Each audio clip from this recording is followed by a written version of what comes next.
যুবকের দল শূন্য যান। আমার নবী নতুন গোরস্থানের মধ্যে গেল, যাওয়ার পরে আমার নবী তাকায়া দেখতেছে সবগুলা কবরে মুর্দারের নিচে জান্নাতের বিছানা বিছায় রাখছি, আর সবগুলা মানুষ একবারে সুন্দর করে ঘুমায়া রইছে। যখন সব ঘুমায়া রইছে, নবী আমার মুস্কি হাসতেছেন। হঠাৎ করে আমার নবী একটা কবর দেখলেন। এই কবরটা দেখা আমার নবী চোখের পানি ফেলে কান্না শুরু করলেন। সাহাবায়ে কেরাম নবীর অস্থির দেখলে মনে কষ্ট পাইতো, সাহাবায়ে কেরাম নবী কাঁদলে সাহাবায়ে কেরাম ব্যথা পাইতো। কেন নবী কান্দে? সাহাবীরা তো এমন সাহাবী, নবীর ডাক দিয়ে কই, নবী গো এতক্ষণ আপনি এসেছেন, এখন কেন আপনি কান্না করতেছেন? আমার নবী আপনার নবী বলে, আমি যাহা জানি তোমরা তা জানো না গো, আমি যাহা দেখি তোমরা তা দেখো না। তাড়াতাড়ি যাও বাজারে, মারহাবা কর না কেন? তাড়াতাড়ি যাও বাজারে, বাজারে যাইয়া সুন্দর করে একটা এলান করে দাও, এই গুরুস্থানে যত মানুষের আপনজন দাফন করা হয়েছে ওই মানুষগুলো, জীবিত মানুষগুলা প্রত্যেকেরই কবরের পারে দাঁড়াইবার জন্য আমি নবী এলান করলাম। বাজারের মধ্যে যায় এলান করে দিল একটি বিশেষ বিজ্ঞপ্তি, এই গুরুস্থানে যাদের আত্মীয় স্বজন শোয়াইছেন তারা সবাই যার যার কবরের পারে দাঁড়াইবেন। এবার আপনজনরা ওই মৃত ব্যক্তির কবরের পারে যাইয়া দাঁড়াইছে, আর আমার নবীর সাহাবীরা ওই কবরটার দিকে তাকায়া রইছে। যেই কবরের পারে যাইয়া নবী চোখের পানি ফালাইয়া কাঁদছে। আল্লাহু আকবার কর না কেন? ওই বন্ধু রে, রাত্রে 11টা হইলে বুঝতেন আমি কোন জায়গায় টাচ দিয়েছি, চোখের পানি ফালাইয়া কাঁদতেন। দিনের বেলা মনোযোগী করা বড় কঠিন হয়ে যাবে, এরপর আপনারা নীরব হয়ে বসে গেছেন। বন্ধুরা রে আমার, ও সতরা শরীফের বাবারা, ও তন্তর ভাটা মাতার বন্ধু গো, ও রানীখার নূরপুর রুটির বাবারা, যত জায়গা থেকে আপনারা এসেছেন, আমার নবী আপনার নবী তাকায় রইছি। যেই কবর পারে আমার নবী যাইয়া কাঁদছে, ওই কবরের পারে কে আসে? সাহাবায়ে কেরাম অপেক্ষা করতেছে। হঠাৎ করে তাকায় দেখেন একটা বুড়া মহিলা লাঠি বর করে করে কবরের পারে আইসা দাঁড়ায় গেছে। জোরে জোরে কি আল্লাহু আকবার বলা যাবে না? আমার নবীরে ভালোবাসতো না, তারা আমি ভালোবাসি না, এটা কি আমার অপরাধ? হাত নামা রাখছেন, বুঝালাইছি কিছু ঢুকছে, এদি হাত সোজা করেন না, কে লেখা আল্লাহু আকবার বলেন না কেন? তাকবীর দিবা, আমি দিকে বেহুব সিলেতাছি, সবাইকে বেহুব রে।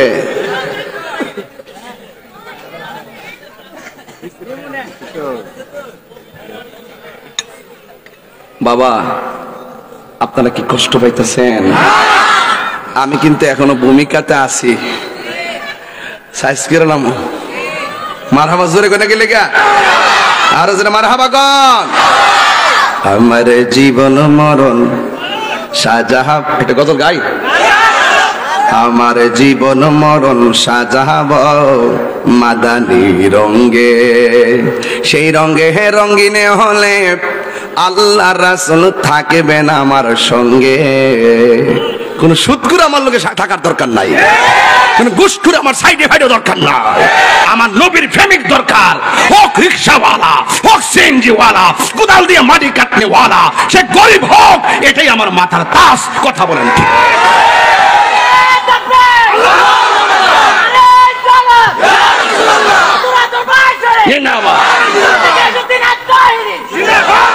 মারহাবা জোরে বলেন।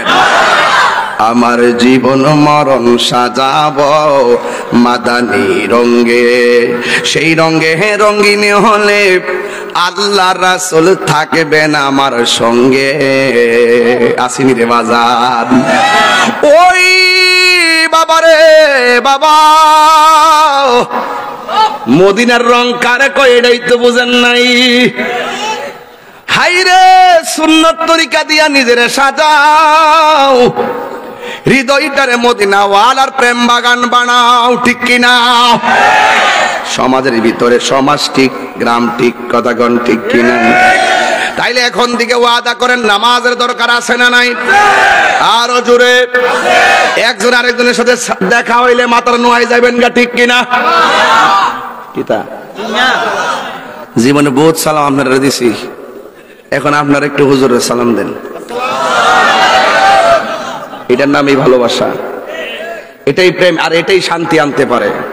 রাসূল বলছেন তোমরা একজন আরেকজনের সঙ্গে বেশি বেশি সালামের প্রচলন করো। আমরা তো মনে করি যে ইমাম সাহেব তো আমরা সালাম দিব, বলে কাজ করেন না। যে আগে সালাম দিতে পারবে না হ্যাঁ জিতে গেছে, মারহাবা জোরে কন্যা গেলে গা। যে আগে সালাম দিতে পারছে সে জিতে গেছে, মারহাবা বলেন। এই জন্য প্রতিবেশী কথা ঠিক আছে নি সবগুলা ইয়ে শেষ করলাম। একটা শেষ হইছে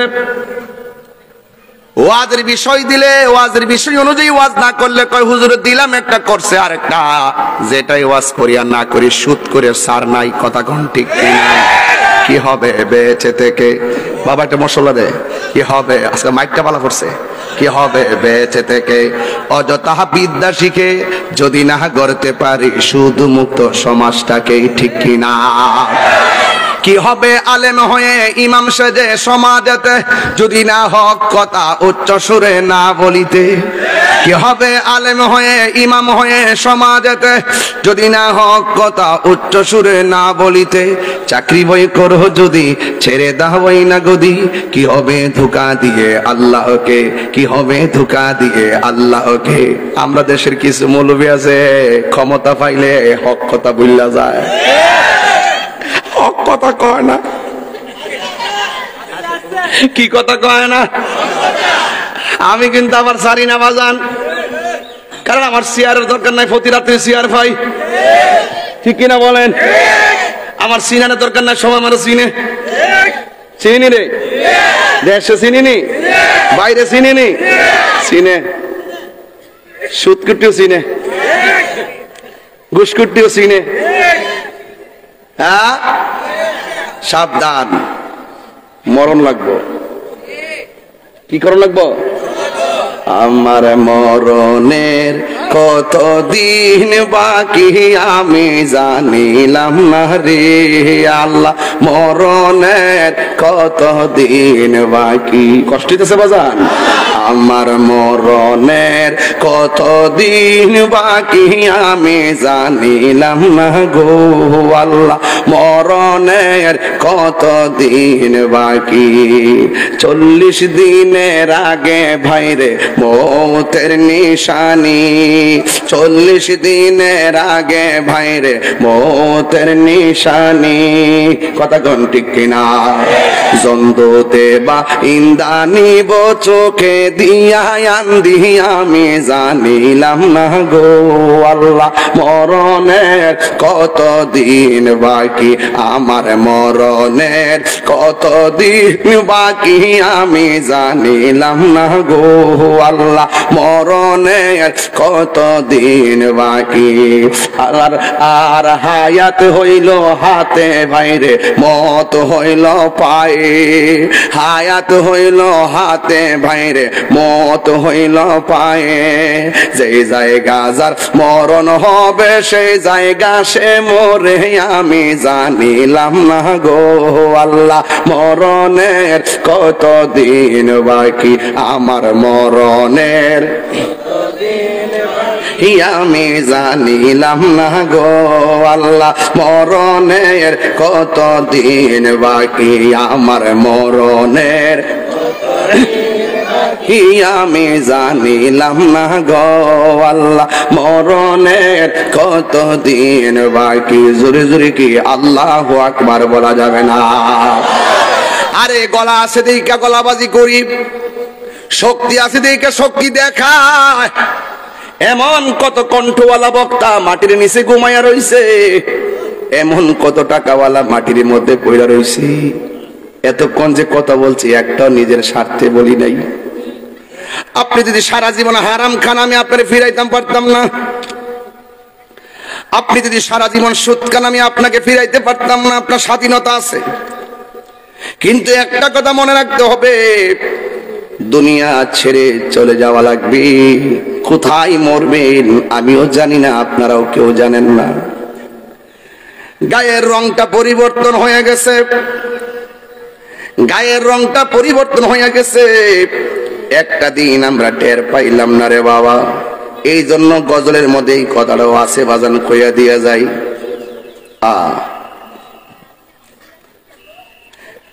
আর কানের গেল কর্ণতালি, চোখের গেল জ্যোতি। বাজান সত্যি করে কঞ্চান দিয়ে আগের মতো কানে কি শুনেন, আগের মতো চোখে কি দেখেন? এই যুবকরা তো বলবে আমরা চশমা লাগে না, আমরা খুব ভালো আছি, কিন্তু যারা মুরব্বী হয়ে গেছে এদেরকে জিগান চান্দি কেমনে চলে গেছে এগুলো টের পাইছিনি। আর আর কানের গেল কর্ণতালি, চোখের গেল জ্যোতি, দাঁত পড়িল দাঁত লড়িল, চুল পাকিল, বয়স গেল বাটি, আমি জানিলাম না গো আল্লাহ মরণের দিন। যুবক ভাইরা জবান করেন, মরণের আমি জানি গো আল্লাহ মরণের কত দিন বাকি, আমার মরণের কত দিন বাকি, আমি জানিলাম না গো আল্লাহ কত দিন বাকি। আর আজরাইল আসিয়া যখন হস্তে দিবা ধরি, সূত্র শরীফ আজরাইল আইসিনিও। আর আজরাইল আসিয়া যখন হস্তে দিবা ধরি, তখন আমার মনাবাই করবা লুকালুকি, আমি জানিলাম না গো আল্লাহ মরণের কত দিন বাকি, আমার মরণের কত দিন বাকি, আমি জানিলাম না রে আল্লাহ মরণের কত দিন বাকি। 30 পারা কুরআন শরীফ জানিও নিশ্চয়, 30 পারা কুরআন শরীফ জানিও নিশ্চয়, কোন জায়গায় কোন হরফ লেখা না করলাম না করিলাম তো আমি জানিলাম না গো আল্লাহ মরণের কত দিন বাকি, আমার মরণের কত দিন বাকি, আমি জানিলাম না গো আল্লাহ কত দিন বাকি। এই জন্য আমার যুবক মৃত্যু মৃত্যু মৃত্যু, মরণ থেকে এমপিও বাঁচতে পারে না, মরণ থেকে রাষ্ট্রপতিও বাঁচতে পারে না।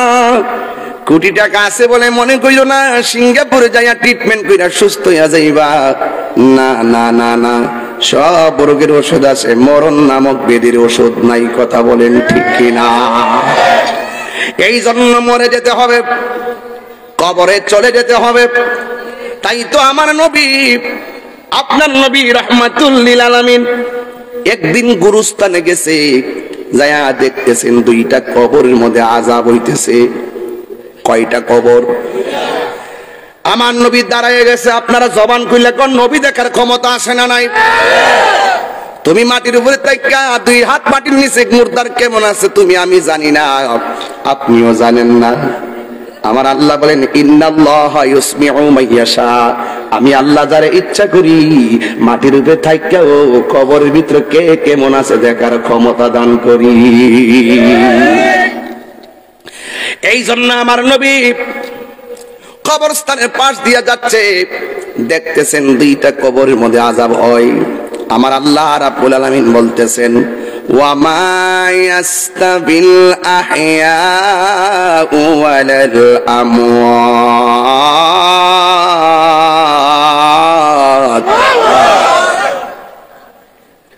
ওয়া মা ইয়াস্তাবিল আহইয়াউ ওয়ালাল আমওয়াত।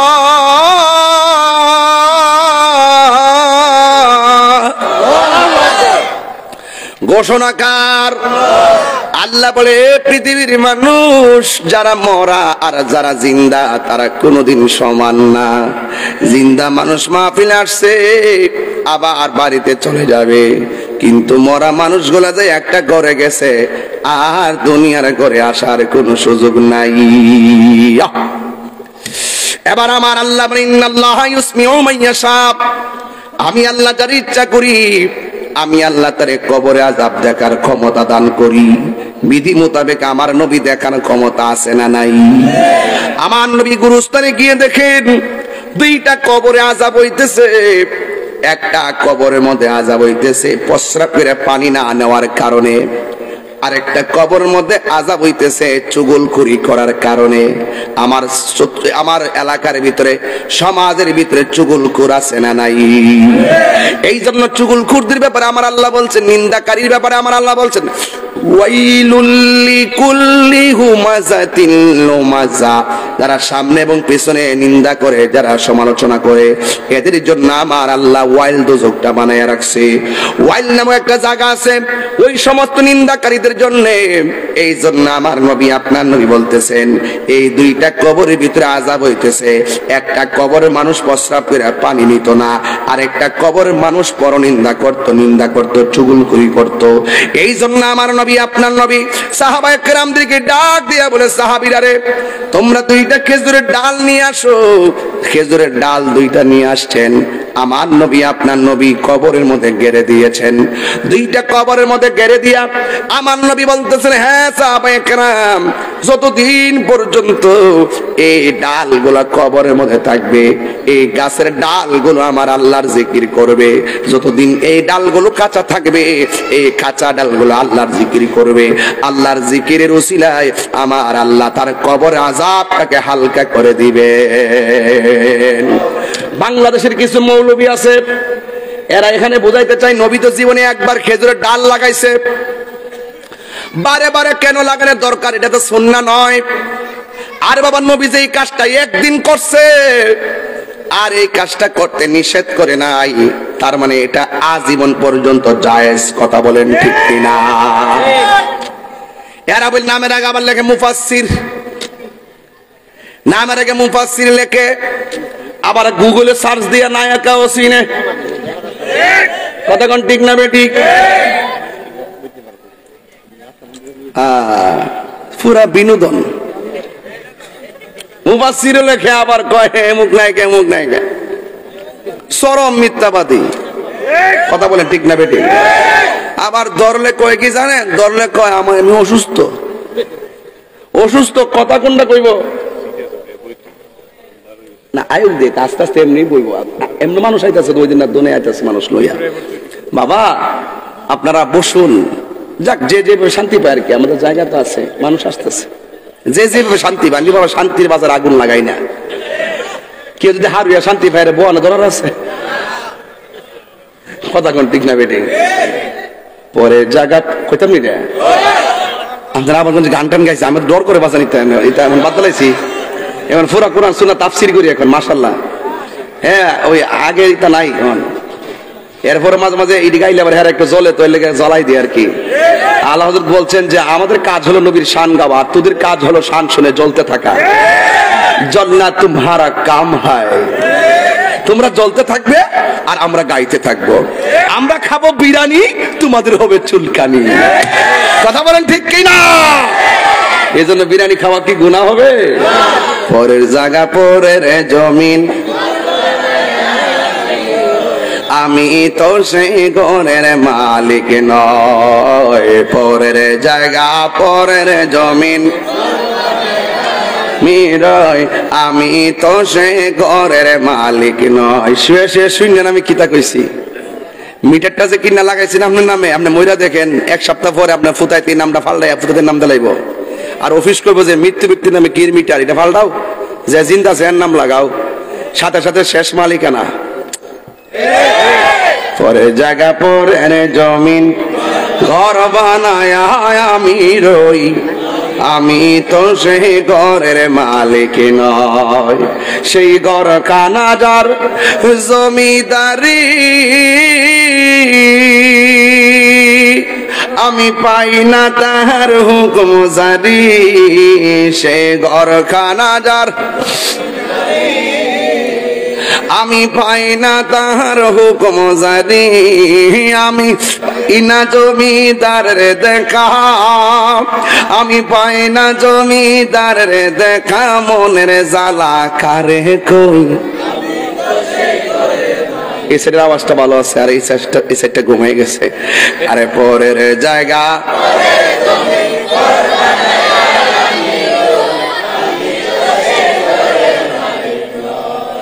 আওয়াজ সিনেমা যান।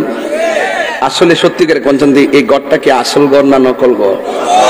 আর কবরের গড়টা আমরা নকল ঘরের লেগে কি টাইলস লাগাইছি, নকল ঘরের মধ্যে কি সুকেস ঢুকাইছি, নকল ঘরের মধ্যে কি সুবা ঢুকাইছি, নতুন ঘরের মধ্যে কি লেপ তুসুক লাগাইছি, অথচ আসল ঘরটা কি লেপ আছে? কেটা কেছে নাই। বাপ রে বাপ, কি তারে কইতা ডাইরেক্ট আমার আল্লাহ জান্নাত থেকে জান্নাতের বিছানা পাঠাইব। গাঞ্জা খাইলে বিছানা পাওয়া যাইব, সুদ খাইলে পাওয়া যাইব। রাস্তা কয়টা? জোরে রাস্তা কয়টা? আমি কয়ে গেছি সমাজে দুই শ্রেণীর লোক বাস করে, একটা সিনিয়র একটা জুনিয়র। সিনিয়রের কাজ হলো জুনিয়রকে স্নেহ করা, আর স্নেহ ছোটদের কাজ হলো বড়দেরকে সম্মান করা। এই দুইটা জিনিস যখন থাকবে সমাজে আর ঝগড়া হইতো না, সমাজে মারামারি হইতো না। আজকে তুচ্ছ ঘটনাকে কেন্দ্র করে এক ভাই আরেক ভাইয়ের মাইরে ফেলাইতেছে। কথা কম থেকে 10 টাকার জন্য মানুষ মাইরে ফেলা আছে না নাই বলেন? জমিদারের ইচ্ছা মতো দেই না জমি চাষ, তাই তো ফসল ফলে না আর দুঃখ 12 মাস। জমিদারের ইচ্ছা মতো কেউ ক্ষেতের মধ্যে পানি না দিলে কি ধান লাগান যাইব? কেউ লাগান যাইব? আমি কি এই ক্ষেতের কথা কইছি? আমি দেহ জমির কথা কইছি। আর আমি কই দেহ জমিনের কথা, আর হে বুঝে যায় এই ক্ষেতের বুড়ো ক্ষেতের কথা। তাহলে আমার শানের অর্থ কিতে পাইব? আমি শান গাইছি প্রেমের আগুন জলে দ্বিগুণ রে। হ্যাঁ মনে করছে আমি বুঝি সূত্র শরীফের চুলার আগুনের কথা কইছি।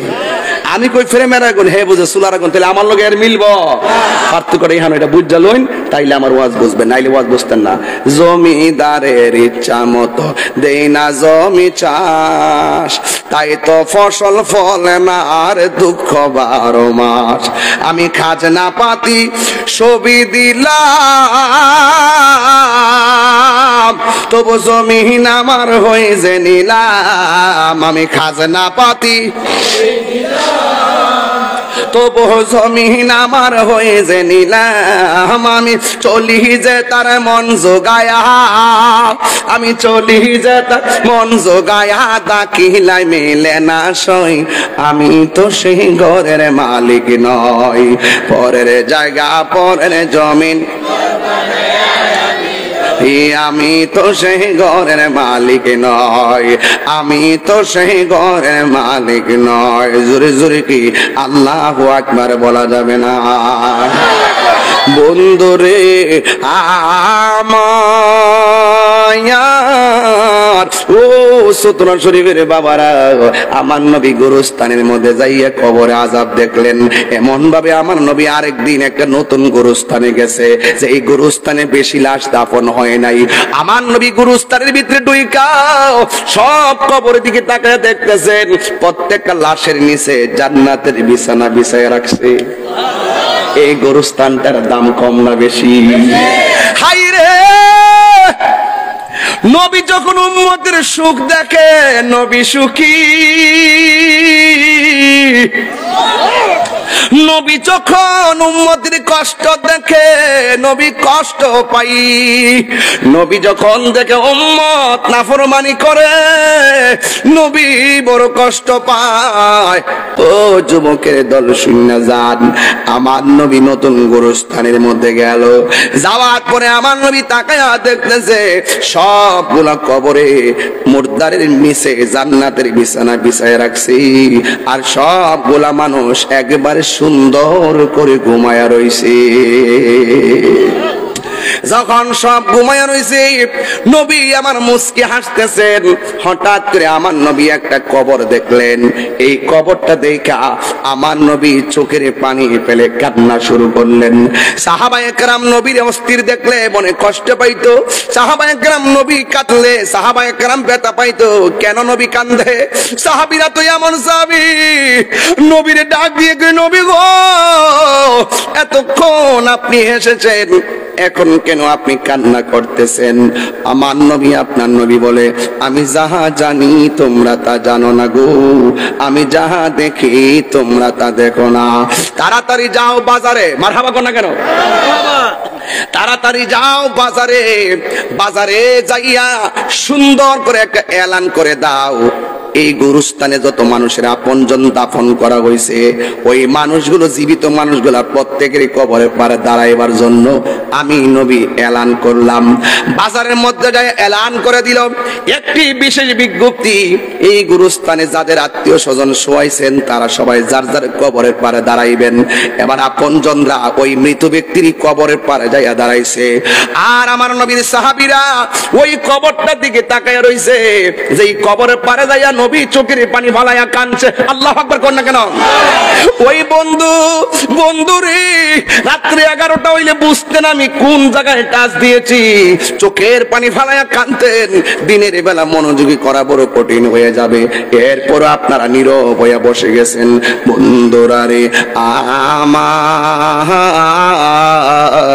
ও সতরা শরীফের বাবারা, ও তন্তর ভাটা মাতার বন্ধু গো, ও রানীখার নূরপুর রুটির বাবারা, যত জায়গা থেকে আপনারা এসেছেন, আমার নবী আপনার নবী তাকাইয়া রইছি। যেই কবরের পারে আমার নবী যাইয়া কাঁদছে, ওই কবরের পারে কে আসে? সাহাবায়ে কেরাম অপেক্ষা করতেছে। হঠাৎ করে তাকাইয়া দেখেন একটা বুড়া মহিলা লাঠি বর করে করে কবরের পারে আইসা দাঁড়ায় গেছে। জোরে জোরে কি আল্লাহু আকবার বলা যাবে না? এবার নবী ডাক দিয়া বলে, মা আপনি যে কবরের পারে এসে দাঁড়াইছেন, কবরে শুয়ে রইছে সে আপনার কি লাগে? মহিলাটা ডাক দিয়ে কয়, এটা আমার সন্তান লাগে। দেখছেন নি পৃথিবীর নির্মম ইতিহাস, মার আগে ছেলে মারা যায়, ছেলের আগে মা মারা যায়, ভাইয়ের আগে ভাই মারা যায়, এমন ইতিহাস আমার আল্লাহর দেওয়ার সিস্টেম রে। এই জন্য অহংকার করার মতন কোনো কারণ নাই। মৃত্যু এমন একটা মৃত্যু, যেই মৃত্যু আপনাকে গ্রাস করবে, মাটির নিচে ঢুকলেও মৃত্যু আপনাকে ধরবে, আপনাকে সব জায়গায় গেলে আপনাকে ধরবে। এই জন্য আমার যুবক, আমার নবী মহিলাটার ডাক দিয়া বলে, মা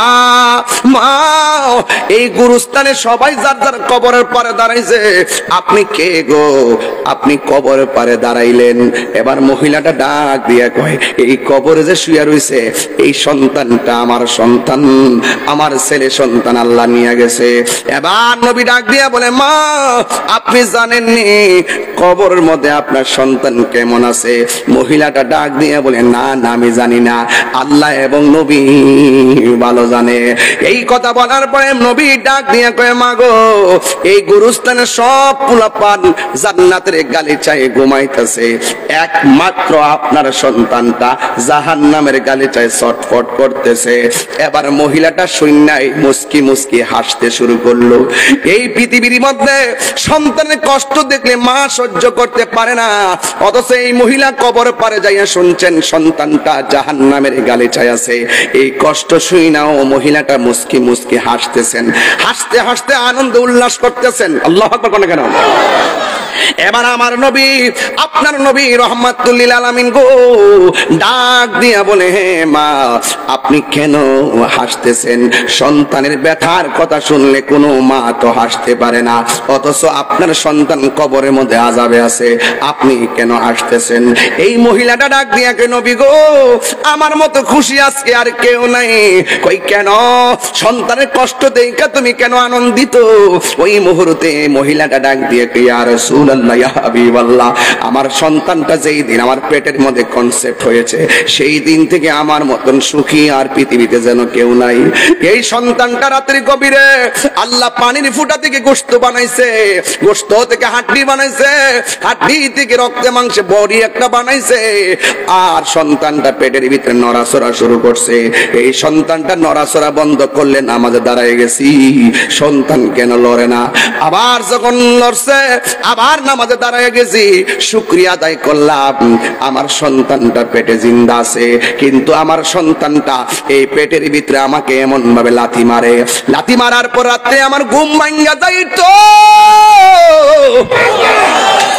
এমন ভাবে আমার প্রতিটা দিন লাইট চাইতো, আমার চোখের পানি পালাইয়া পালাইয়া সারাটা রাত আমি কাটাইছি। সকালবেলা চোখের পানিটা আমি মুইসা বাইরেছি, মানুষ যেন ধরতে না পারে, মানুষ যেন ধরতে না পারে। এই জন্য হাসি মুখে মানুষের সামনে আমি দাঁড়াইছি। আমার সন্তানের কষ্টের কথা সন্তানের বাপের কাছেও আমি বলি নাই, কারণ আমি তো মা, কষ্টের মা আমার না, আমি তো দুঃখিনী মা। এই জন্য আমি কাউরে বলি নাই গো নবী।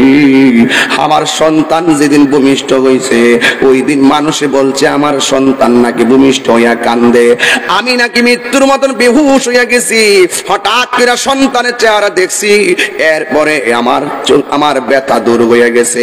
এরপরে সন্তানটারে আমি রাতের বেলা ডানে রাখছি, ডানের বেলা পেশাব করছে আমি বামে রাখছি, বামে পেশাব করছে বুকের উপরে রাখছি। আল্লাহু আকবার কর না কেন?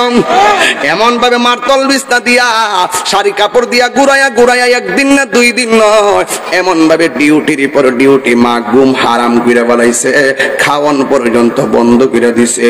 এই সন্তানটা আমি তিলে তিলে বড় করছিলাম, মনে করছি সন্তানটা আল্লাহর বিধান মানবে। আল্লাহ যে বলছে ইম্মা ইয়াবলুগান্না ইনদাকাল কিবারা আহাদুহুমা উফি ওয়ালা তানহারহুমা ওয়া কুল লাহুমা কওলান কারীমা। আমার সন্তান, আমি বুড়া হইয়া গেলে আমার সন্তান আমারে দেখবো, এই জন্য আমি সন্তানটারে তিলে তিলে মানুষ করছি। আজকে সন্তানটা ছোট, খাইতে পারে না, আমি খাওয়াইছি। আজকে সন্তানটা বেকার, রক্ত বেচা লেখাপড়া করাইছি। আজকে সন্তানটা চাকরি হইছে, আমি বেকার হইয়া গেছি। আজকে সন্তানটার চাকরি হইছে, আমি বুড়া হইয়া অসল হইয়া গেছি। একটা মাত্র দিনের অপেক্ষায় সন্তানটারে তিলে তিলে মানুষ বানাইছি। একদিন আমারে দেখার কেউ থাকবে না, আমি বুড়া হইয়া গেলে আমার সন্তান আমারে দেখে দেখে রাখবো রে। কিন্তু আমার সন্তান যেই মাত্র প্রতিষ্ঠা হইয়া গেছে, ওই মুহূর্তে আমার সন্তান আমার কোনো খবর নেই না। সতরা শরীফে খবর নিয়ে দেখেন ৯০টা পরিবারে মা বাপ সম্মান পায় না, কথা কোন ঠিক কিনা? এই জন্য যুবক এবার মহিলাটা ডাক দিয়ে বলি, ইয়া রাসূলুল্লাহ, আমি যত বয়স হয়েছে ততদিন পর্যন্ত আমার সন্তানটা আমার অবহেলা শুরু করেছে। আমার সন্তান আমারে এমন ভাবে আঘাত করেছে, আমি আর সহ্য করতে পারি নাই। আমার প্রতি সন্তানের অত্যাচার স্টিম রোলার যখন দেয়ালে পিঠ ঠেকে গেছে, আমি আর সহ্য করতে পারি না। আমি আমার আল্লাহরে বলছি, আল্লাহ, যেই সন্তান আমার শেষ বেলা কান্দাইছে, এই সন্তান রে তুমি কষ্ট দিও। আল্লাহ যে আমার ডাকটা শুননা কবরে কষ্ট দিতেছে, আল্লাহ যে আমি ফাগলনির ডাকটা শুনছে, এই জন্য আজকে আমি আনন্দিত। চিৎকার মেরে কি আল্লাহু আকবার বলা যাবে না? এই দিকটা মা সন্তানের প্রতি ভালোবাসা, আর কবরের পরে আছে আমার নবী, উম্মতের প্রতি নবীর ভালোবাসা বোঝাইয়া দিয়া যায়। এবার আমার নবী আল্লাহর ডাক দিয়ে কি, আল্লাহ, এই সন্তানের দেওয়া কষ্টে মার দোয়া তুমি কবুল কইরা তারে কষ্ট দিতেছো, কিন্তু মা তো কষ্টের কথা শুনে হাসতেছে, কিন্তু মহিলাটা তো মা তো কবর আযাবটা দেখে না। ও আল্লাহ, আমি তোমার কাছে ফরিয়াদ করি, কবরের উপর সানিটার আলোক কইরা দাও, যেন মহিলাটা তার সন্তানের কষ্টটা ডাইরেক্ট দেখতে পারে। আপনারা জবান খুলে বলেন, নবী যদি বলে আল্লাহ দেয় কি দেয় না? আর জোরে কোনা দেয় কি দেয় না? এবার আমার নবী, আপনার নবী রাহমাতুল লিল আলামিন যখন বলছেন, আমার নবী হলো মুস্তাজিবুদ দাওয়া, যা চাইবেন তাই দিবেন, জোরে কোনা সুবহানাল্লাহ।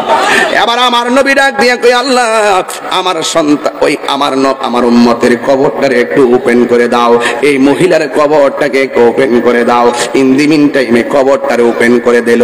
যেই মাত্র মহিলা দেখতেছে কবরের ভিতরে এমন ভাবে আযাব চলতেছে, তখন মহিলাটা কি করছে জানেন নি রে বাবা? তখন সন্তানের কষ্ট দেখে মহিলাটা আর থাকতে পারে নাই। মা ওই হাজার কষ্ট দিল, বাবার সামনে যাইয়া সুন্দর করে একটা ডাক দিলে, সেকেন্ডের মাধ্যমে সব যিনি ভুলে যায় তিনি হলো মা, তিনি হলো বাবা। এই জন্য সন্তানটা ডাক দিয়ে বলে, নবী আমার ডাক দিয়ে বলে, মা তাকায় দেখেন না এই সন্তান কেমন করে আযাবের মধ্যে ভুগতেছে। যুবক ভাইয়েরা, ইন দি মিন টাইমে আমার নবী যখন এই কবরটা আলোক করাইছেন, ওই মা সন্তানকে দেখে চিৎকার মারছে, আল্লাহ, ও আল্লাহ গো, আমি যদি আগে জানতাম আমার সন্তানরে বদদুয়া দিলে এমন ভাবে জ্বালাইবা, কোনদিন আমি আমার সন্তানরে বদদুয়া দিতাম না। এই মার কথা শুনে নবী আবার আল্লাহরে ডাক দেখে, আল্লাহ ও আল্লাহ, ওই মা সন্তানের জন্য যে আফসোস করতেছে, আমি আমার উম্মতের জন্য আমি তোমার কাছে ফরিয়াদ করি, আমার উম্মতের তুমি আসান দিয়ে দাও। মা যখন বলছে আল্লাহ তুমি ক্ষমা করে দাও, কথাটা বলতে দেরি আমার আল্লাহ কবরের ভিতরে জান্নাতের গালিচা বিছায়া দিতে দেরি করে নাই। আর জোরে গান আল্লাহু আকবার। মাগো তোমার মতো লয় না কেহ।